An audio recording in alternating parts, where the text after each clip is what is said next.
Radhe Radhe, good morning, hello everyone. তোমরা সবাই কেমন আছো? আজ একটু সকাল সকাল ঘুম থেকে উঠে পড়েছি। হ্যাঁ, একটু বেরোবো, কাছে পিঠে একটু বেরোবো, সেটাও আমি তোমাদের সাথে শেয়ার করব কেন বেরোবো। মা এখানে চা বানাচ্ছিল, আমি একটু বসে রেস্ট করছিলাম। বলেইছি যে তোমাদের আমার ডেলিভারি ডেটটা অনেকটাই কাছে চলে এসেছে। আজ সকাল সকাল ব্রেকফাস্টটা আমি তৈরি করবো, তাই চাটা খেয়ে ব্রেকফাস্ট তৈরি করতে শুরু করি। চাউমিন তো এখানে সমস্ত কিছু রেডি করে নিয়েছি, তোমাদের সাথে দাঁড়াও দেখাচ্ছি। চাউমিনটা সেদ্ধ বসিয়েছি সামান্য একটু তেল দিয়ে। এখানে আমি গাজর আলু একটু ভেজে নিয়েছি, সবজিগুলো একটু পরে দেবো। আমি জল ঝরিয়ে রেখেছি ঠান্ডা জল দিয়ে। আর বাকি এইখানে যেটা হচ্ছে ওটা হলো একটু ভাজা ভাজা হয়ে গেলে না আমি দিয়ে দেবো বাকি সবজিগুলো, যেমন পেঁয়াজ, টমেটো, পেঁয়াজের ফুল, এই সমস্ত কিছু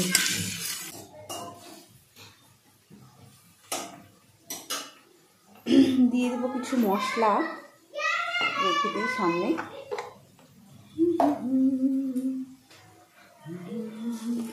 দিয়ে দেবো ম্যাগি মশলা, দিয়ে দেবো সস, এই সমস্ত কিছু দিতে হবে। আজ আমি তোমাদের সাথে শেয়ার করছি আমি চাউমিনটা কিভাবে বানাই সেটাই। বসে বসেও ভালো লাগে না, তাই পারছিলাম না, যতটা পারছিলাম আস্তে ধীরে এই চাউমিন রেসিপিটা মাকে বললাম আমিই করে ফেলি। হ্যাঁ, আজ যাব একটু ফটোশ্যুট করতে, সেটা আজ তোমাদের সাথে শেয়ার করব। এখানে আমি সমস্ত সবজিগুলো ভেজে নিয়েছি। একভাবে দাঁড়িয়ে থাকতে পারি না, তাই একটু সবজিটা সেদ্ধ হওয়া পর্যন্ত অপেক্ষা করছিলাম বসে বসে।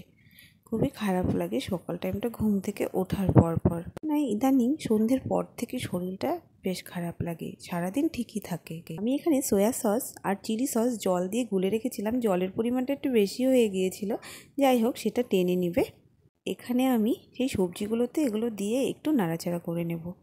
দেন আমি দিয়ে দেব সেদ্ধ করে রাখা নুডলসগুলো আমি হালকা সর্ষের তেল দিয়ে মেখে রেখেছিলাম জলের সাথে, যার জন্য খুবই ঝরঝরে হয়েছে।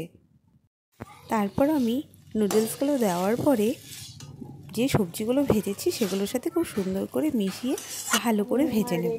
কিন্তু এখানে একটা জিনিস দিতে ভুলে গিয়েছি, সেটা হলো ডিম। তো এটা আমি ডিমটা পরে ফ্রাই করে দেব। ডিমটা আমি দিতে ভুলে গিয়েছিলাম, যার জন্য পরে ফ্রাই করে এখন চাউমিনের সাথে ভালো করে মিশিয়ে নেব। চাউমিনও রেডি হয়ে গিয়েছে আর আমার খিদেও একটু পেয়েছিল, আমি খেতে বসে পড়েছিলাম। মা বললো একটু পরে খাবে।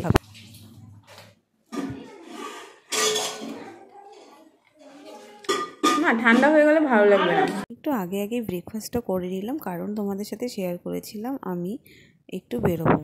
সেরে আমি রেডি হয়ে গিয়েছিলাম আর শুভমের জন্য ওয়েট করছিলাম। এই ড্রেসটা আমি পরেছি আর কবে থেকেই ভাবছিলাম একটা এরকম শ্যুট করব, কিন্তু এতটা তাড়াহুড়ো করে হবে বুঝতে পারিনি। যাই হোক, তোমার দাদাভাই চলে এলে আমরা চলে গেলাম কাছাকাছি একটা পার্কে বাড়ির সামনে। তো এখানেই ফটোশ্যুট হচ্ছিল, সেটা কিছুটা ক্যাপচার করছিলাম, কারণ ওখানকার যে নেচারটা এতই সুন্দর ছিল, এত সুন্দর পাখির কিচিরমিচির আওয়াজ, খুবই ভালো লাগছিল।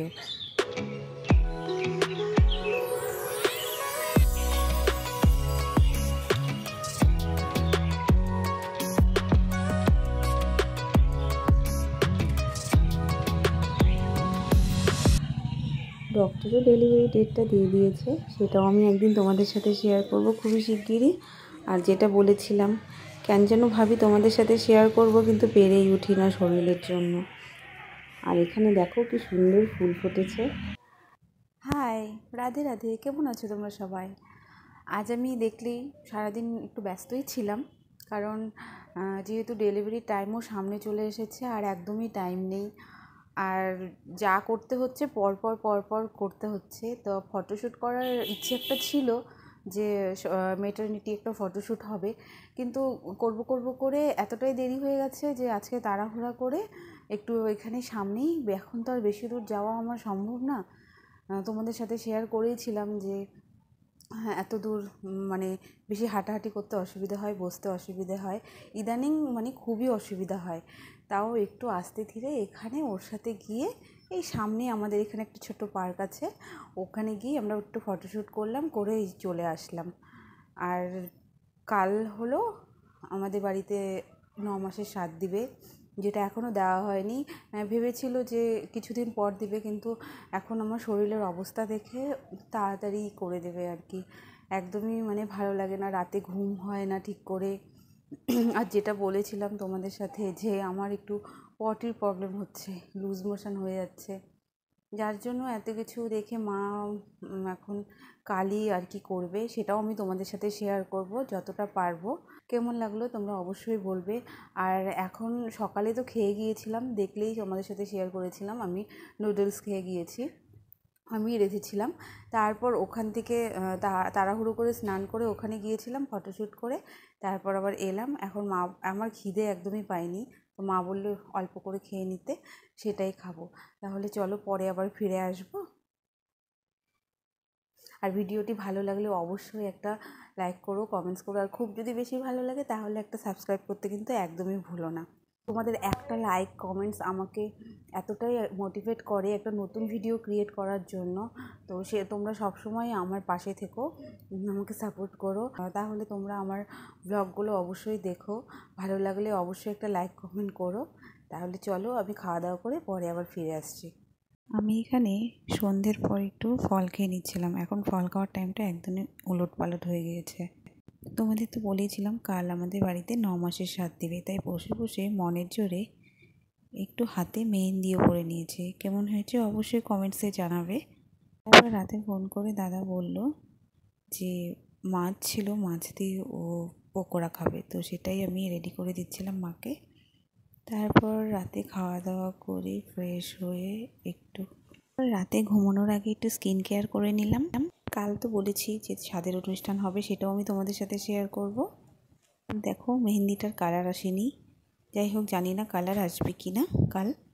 তাহলে চলো আজকের মতো গুড নাইট, রাধে রাধে। তোমরা সবাই ভালো থেকো, নেক্সট ভিডিও নিয়ে আবার চলে আসবো। Good night.